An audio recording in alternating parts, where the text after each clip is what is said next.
ആമേൻ.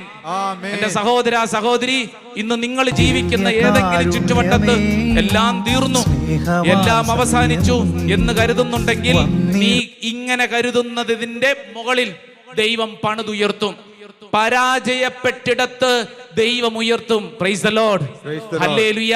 നിങ്ങളുടെ ജീവിതം അവസാനിച്ചുവെന്ന് കരുതുന്നിടത്ത് ശൂന്യമായ വലകളുമായിട്ടിരിക്കുന്ന മുക്കുവന്റെ മുഖമാണ് നിന്റെതെന്ന്, നിന്റെ ജീവിതത്തിൽ നഷ്ടങ്ങൾ മാത്രമേയുള്ളൂ, ഇനി എന്താ ചെയ്യേണ്ടെന്നൊരു പിടുത്തമില്ല, ഒന്നുമില്ലായ്മയിൽ നിന്ന് ദൈവം നിന്നെ പിടിച്ചുയർത്തും. രണ്ട് കരങ്ങളും സ്വർഗത്തിലേക്ക് ഉയർത്തിപ്പിടിച്ചോളൂ. നിന്റെ ജീവിതം ഇന്ന് സീറോയാണ്, വട്ടപൂജ്യം. എന്നാൽ ദൈവം നിന്റെ പൂജ്യത്തെ, നിന്റെ സീറോയായിരിക്കുന്ന അവസ്ഥയെ ഹീറോയാക്കുന്ന ഒരു അവസ്ഥയുണ്ട്. കരങ്ങൾ ഉയർത്തിപ്പിടിച്ച് കണ്ണുകളടച്ച് യേശുവേ എന്ന് വിളിച്ചോ. ഒന്നുമില്ലായ്മയിൽ നിന്ന് ദൈവം നിന്നെ തെരഞ്ഞെടുക്കുന്നു. എത്ര വലിയ സ്നേഹമാണ് ദൈവമേ.